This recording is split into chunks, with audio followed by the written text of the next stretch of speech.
Ang makipot na pintuan.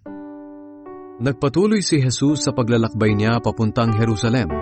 Dumaan siya sa mga bayan at nayon at nagturo sa mga tao roon. May isang nagtanong sa kanya, "Panginoon, kakaunti po ba ang maliligtas?" Sumagot si Jesus, "Pagsikapan ninyong makapasok sa makipot na pintuan. Tandaan ninyo, marami ang magsisikap na pumasok ngunit hindi makakapasok.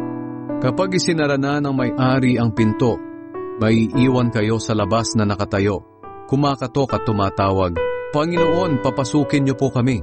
Ngunit sasagutin niya kayo, 'Hindi ko kayo kilala.'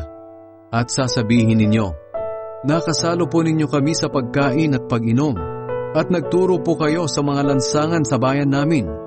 Sasagot naman siya, 'Hindi ko kayo kilala. Lumayo kayo sa akin, kayong lahat na gumagawa ng masama.'